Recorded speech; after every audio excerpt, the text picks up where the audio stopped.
Welcome to the Fit 15 podcast show, where you'll find health and fitness inspiration, motivation, and information shared in 15-minute episodes. Tune in while getting a move on to make leading and enjoying the benefits of a healthy lifestyle almost too easy. It's the Fit 15. And now your host, Catherine Basu. Welcome to the Fit 15 podcast show. I'm your host, Catherine Basu, and my guest today is someone who I met while on another travel adventure. If you've been listening to the podcast for a while, you probably know that I love to travel, and I'm fortunate enough to have friends, family, and clients who live all over the world, making it easy for me to have excuses to travel. And one of the places I was able to go to this year was Fort Myers Beach, Florida, where I enjoyed an amazing yoga class on the beach led by today's guest, Becky Lang. So can't say enough about her class and really loved getting to know Becky more during our conversation for the podcast, which I am excited to share with you after telling you more about Becky. All right, so who is Becky Lang? She is a once full-time, now part-time fitness and yoga instructor. Becky aims to create an open and inviting atmosphere where people, especially women, can feel safe as they discover the positive effects of fitness. And side note, I'm sure you can now tell why I love Becky so much. Overweight most of her adolescence, Becky discovered that working out can be fun and rewarding and a great way to conquer all the CRAP that life can throw at you. Welcome to the podcast, Becky. I'm so excited to have you as my guest today. Well, likewise, I'm honored to be here. Thank you for having me. Yeah, so I stumbled upon your class. I guess not really stumbled. I had a friend who's also one of our fitness instructors, now one of our personal trainers at my fitness company, Fit Armadillo, but she told me she was raving about your class and my grandmother, your yoga class. My grandmother lives, just a few condos down when she's a snowbird in the winter. And I made it out there. I love the beach and, have started to have a new love for yoga. And I definitely was not disappointed. It's been one of my favorite yoga classes I've ever taken. So. Well, thank you. I appreciate that. Give it up for grandma living the life too. Good for her. I know, right? I was trying to convince her that she needed a roommate, but. That's my goal one day, is to get to snowbird status. So. Right. No, for sure. Have you lived in Florida for a while then, or? I have lived in Fort Myers, literally in the same place here since 2001. Oh, so, okay. Yeah, I got here, it's been many years now, but I'm originally from Wisconsin. And, okay. And after I first moved, I never in a million years thought that I would want to go back to the cold. But for the past 4 summers, it's gotten to be really, really warm for a lot longer. And I'm like, so that's why I'm like, I'm jealous of grandma, man. She's got the life. Well, I've never lived in Florida, but I lived in Houston, Texas for a while. And every summer I thought the same thing. I'm like, I can't do this anymore. I can't do this anymore. It's just oppressive after a while, but it's you take the good with the bad. That's part of living down here. So it's all good.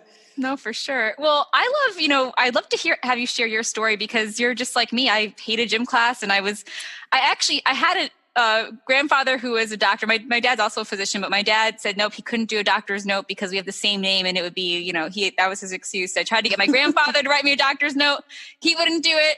So I didn't get anyone writing me notes, but I really tried because I hated. That's hilarious. I know. Isn't it funny? I look back now and I'm like, oh my God, what was I doing? But it was shame. I was, my father passed away when I was a young girl, 7 years old, and my coping mechanism became food. It just, that's just how we roll in the Midwest. And so, by the time I was in adolescence, I was overweight, and then it makes it even that much harder. It's like, that's what you need to do in order to start to combat some of those issues. But it's so embarrassing when you're not comfortable in your own skin. And so, I had my mom take me in, and my notes were for tendinitis. I didn't even know what it was. I didn't care. I just knew that it meant I didn't have to run the mile or whatever we were supposed to do.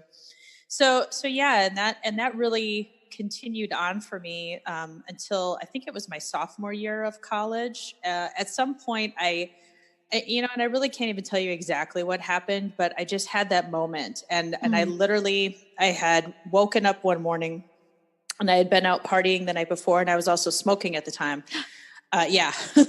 and, woke up with just that ashtray kind of thing going on in my mouth. And I'm like, no, this is it. And I literally quit smoking and started exercising on the same day. So I went and found this local gym, and, I just started really slow. I started on the treadmill and would just walk for half an hour. And then it slowly turned into a faster walk. And then maybe I would, try to jog for 30 seconds a few times, and eventually worked my way up to doing a few 5Ks, and then finally had the courage to try some aerobics classes that I would watch while I was on the treadmill, and it just kind of grew from there. And, I was fortunate that I, really kind of found my way and found, because I was never good. Like, I have zero hand-to-eye coordination. I was never good at sports. I'm the same way. Yeah. I have like no athletic abilities whatsoever. But,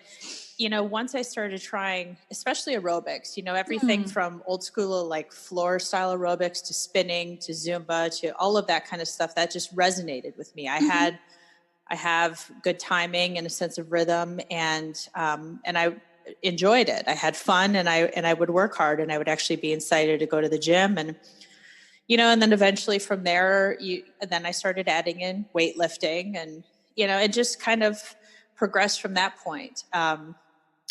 Ironically, yoga was the last thing for me. Sure. Yeah, it really was. I was a yoga holdout. I had been teaching pretty much every other type of fitness class by the point where I finally went and decided to become a yoga instructor. And I waited so long because I am probably the least flexible yoga instructor in the world. And you get nervous, right? You're like, how can I be up in front of a group and lead something that I'm not good at? Right. And for me, it was meeting the right teachers. All right, friends, that sound is your halfway point reminder. If you are joining us and only have 15 minutes for an out and back walk, you will want to turn around now.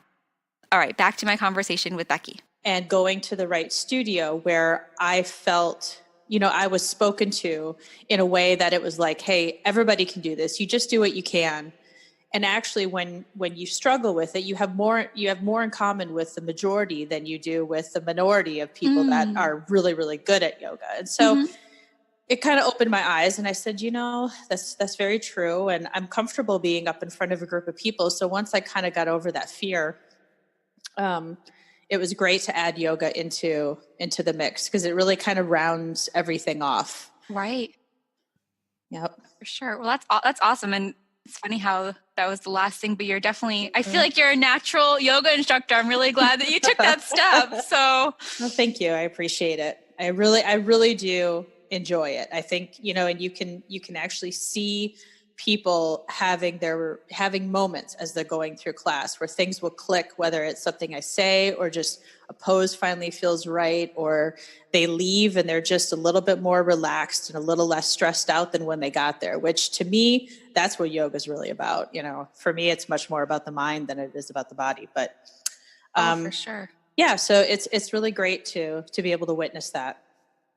Yeah, for me, I had trouble getting into yoga at first because I'm not very flexible and have that like type A personality where it's hard for me to just settle in. And I think, once I gave it a few tries, I mean, really, I gave it a few tries because I tried it the first time. One of my friends who is a yoga instructor encouraged me to take her class, and she was a great instructor, but I just couldn't get into it. And so it took me actually a few years to try it again. I had an injury and I couldn't do much else. And so, but I found, like you said, the flexibility part, increasing that is great, but also the mind piece, even though I really resisted that in the beginning, just having that time to, reflect a little bit, whether it's in a pose or definitely at the end of class in Savasana, I find that so valuable. And I crave that when I'm not doing a regular yoga practice. Yeah, it really, I can see as the instructor, when you stand up there and you're watching an entire group of people, you can see those that are fighting it, that have a very hard time sitting still. They're fidgeting during, Shavasana at the end and everything. But then if they come a few times and they start to settle in, you notice at some point they just soften and they're finally able to let go. And that I think is a really, really great moment. It's hard. It's hard for the people that, that we want to go all the time to be able to find peace and sit still. Right. No, for sure. For sure. Now, how long have you been teaching the class out on the beach? I think it's been about like 4.5 years. Oh, something wow. like that. Yeah. Okay. I started, I was doing fitness full time and teaching and personal training and all of that for 7 years. And I had started it back then. And at first it was just occasional. And then it became like once or twice a month. And then eventually when I decided to return to a corporate job for full time, this beach yoga class was the only class that I kept. It was the only one that I kept. And I moved that to then every Saturday morning. And I mean, it just, as much as I love, creating space for people to come and have their practice there in nature every Saturday morning, it serves me just as well too. Coming away from sitting at a desk all week now, I need that dose of nature and the water and everything. It just is such a peaceful way to start my weekend. So I always get there a little early. You probably have seen, set up my chair and I just sit and I watch for dolphins until people start walking out every Saturday. Yeah, that was so magical because there were definitely lots of dolphins. You warned us, or you told us that we would be able to let each other know if there were dolphins out there. And I was so surprised that there were so many. And that was just a really special part of the class too. Yeah. And you never know. Sometimes, like now we haven't seen them probably for the last 4 or 5 weeks. The water's the water's been very rough. And so we haven't had them come by, but that's part of the cool part of it though. I walk out there every Saturday morning and I'm never quite sure what it's going to be like, if it's low tide or high tide, the rough water or the calm, and plus we're out in public. So God only knows what's going to walk by during class. And that's part of the entertainment for me as well. Or the conversations you might overhear from the building behind. I don't know if I told you this or not, but one time we actually did beach yoga around 2, college age girls that were passed out in the sand from the night before. Geez. Yeah. No. We just set up right around them and they slept the whole time during class. My goodness. Yeah, that's part of the joy of being out in public. Right. Spring breakers, I guess. Right. Exactly. They weren't dead. We did check to make sure they weren't dead. Geez. They were just sleeping it off.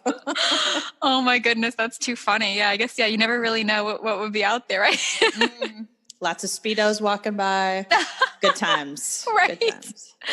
Oh my goodness. So I don't know if you want to share. I remember one of the things I loved about your class, and I want to try to paraphrase it, but I'm not going to be able to. You talked about being soft was being okay as we're told to be strong. And could you share a little bit about that? I know I'm putting you on the spot a little bit, but I just thought that was so good what you shared. No, it's been one of my greatest lessons. And, and I can take that right back to my own childhood. Growing up in the Midwest, oftentimes we didn't talk about the difficult things. You whispered those things. You didn't talk about them. And, having gone through a great loss when I was young, I remember really one of the most prevalent things hearing when I was getting ready to go to my dad's funeral was to be strong. And, and at the time, of course, you don't think about it, but now, after I've had a few years of life and a few experiences and seeing some other people go through these things, it's like, being strong doesn't necessarily always serve you very well. I think that a lot of times people are very afraid to be soft. And most of us learn at some point that you don't get through something until you go through it, until you literally experience everything that you need to experience that's part of that trauma or life change. And so you're not going to do that by putting up those walls and being strong. per se. Right. And so I think that's a great lesson that really ties in with yoga. There's many times that we're holding poses or we're doing some of the asana work where your body needs to be strong and your muscles need to be engaged. But at the same time, you're softening the mind, you're softening the shoulders. So it's really about finding that balance of when to be strong and when to be soft and allowing yourself to really feel your way through things. Mm-hmm. I love that. Yeah. Love it. That was definitely, I don't know if I've ever cried another time in yoga, but I got a little teary eye when the way, what you had shared, and it just really, cause it's something, I think it's something that a message that a lot of people, a lot of us are told to be strong, be strong, be strong. But then sometimes it comes out when you least expect it if you've been pushing it down. like when you go to a random yoga class. Right. Oh my God. I can't even tell you how many times like I've come up from Savasana, and I usually, when I would go take a class, I would have like an eye pillow I would put on. And then the eye pillow would just be like sopping wet because for whatever reason, something in me, because that was really a lot of my childhood was be strong, be strong, be strong. And so it's like the minute you start to allow things to open up and be soft a little bit, that happens. And it happens in yoga all the time. My yoga hero is Sean Korn, and she talks about the connection between physical sensation and emotional sensation. And when you start to stretch and feel those physical sensations, that is all connected. And that a lot of times that's, things do come up for people in yoga, and that's very, very normal. And so it's always very important as an instructor to make sure that you create a safe space where people, feel okay with that and know that that's normal. Yeah, for sure.